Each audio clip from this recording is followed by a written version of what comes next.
In November 2022, the world watched in disbelief as a $32 billion company collapsed in just 10 days. At its center was a man with wild curly hair, cargo shorts, and a philosophy that sounded more like a video game than a business plan. His name was Sam Bankman-Fried, and he had just pulled off the largest fraud in modern financial history. This is not just a story about money.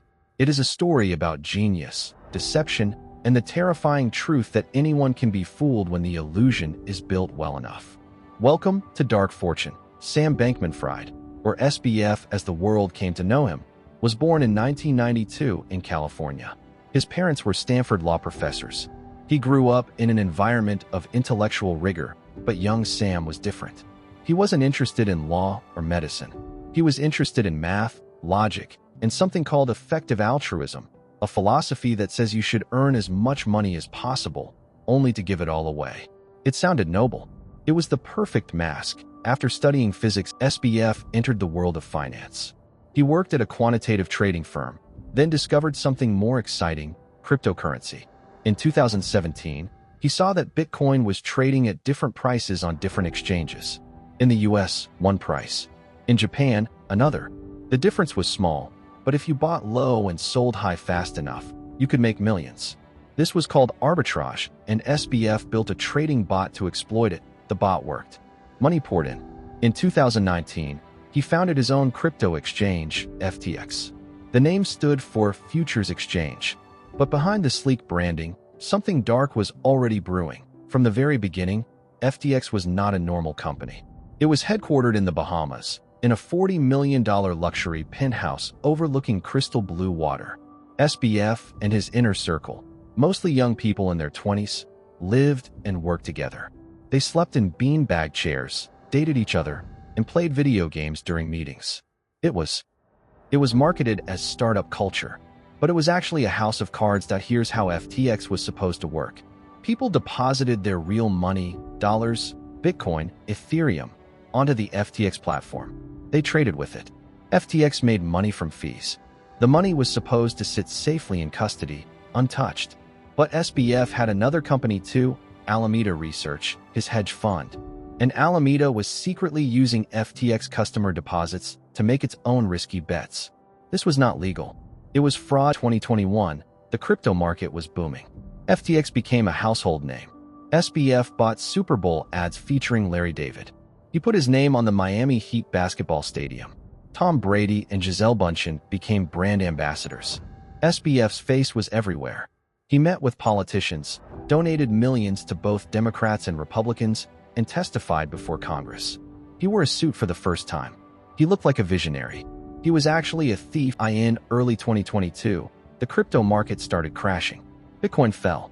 Ethereum fell.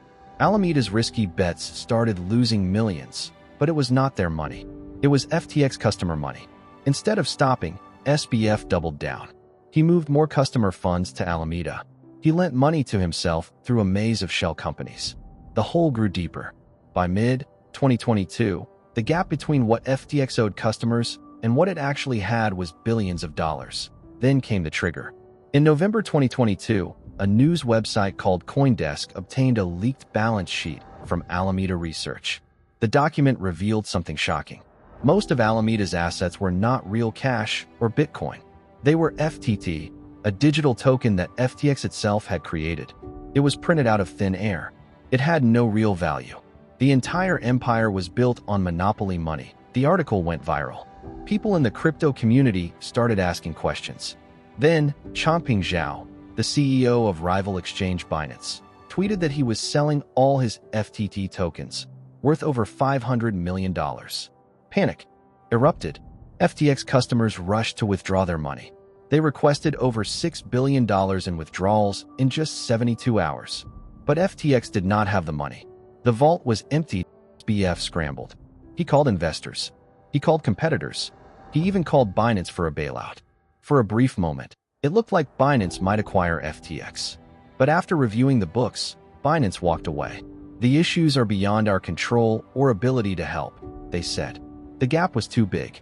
The fraud was too deep. On November 11th, 2022, FTX filed for bankruptcy.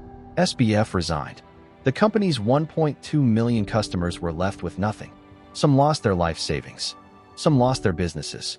The total amount missing was $8 billion. The largest financial fraud since Bernie Madoff. What followed was even stranger. SBF did not go into hiding. Instead, he gave interviews. He spoke to journalists, YouTubers, even random Twitter spaces. He admitted to mistakes but denied fraud. He claimed he was bad at management, not a criminal. He repeated phrases like, "I messed up," and "I didn't knowingly commingle funds." But the evidence told a different story. A few weeks later, SBF was arrested at his luxury apartment in the Bahamas. He was extradited to the United States and charged with 7 counts, including wire fraud, securities fraud, and money laundering. His trial began in October 2023, and the courtroom revelations were devastating to SBF's closest allies. His former girlfriend Caroline Ellison, who ran Alameda Research, and his childhood friend Gary Wong, who built FTX's code, had already pleaded guilty. They testified against him.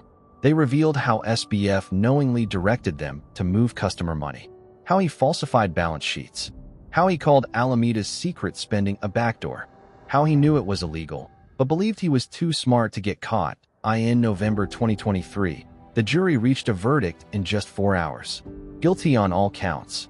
Sam Bankman-Fried was sentenced to 25 years in federal prison. The boy genius who once commanded billions was now inmate number something, wearing a beige prison uniform. The effective altruism was a lie. The crypto empire was a fraud. The fortune was dark, but the most disturbing part of the FTX story is not the numbers. It is the psychology. SBF was not a traditional criminal. He did not hold a gun. He did not break into vaults. He simply convinced people, smart people, investors, regulators, the media, that he was a trustworthy genius. He wore cargo shorts and played League of Legends so people would underestimate him. He spoke about saving the world while stealing from ordinary people. His entire persona was a weapon. The FTX collapse asks hard questions. How much trust do we place in people who seem smart? What are the real numbers behind the shiny ads? And in a world of digital money and complex algorithms, can fraud ever be completely stopped?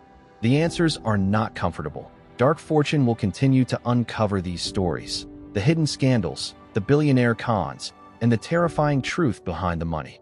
If this documentary opened your eyes, hit the subscribe button and turn on the bell icon. Next week, we expose the Theranos scandal, the woman who faked a billion-dollar medical invention and almost got away with it. You do not want to miss this. Until then, remember, not all fortunes are bright. Some are dark, very, very dark.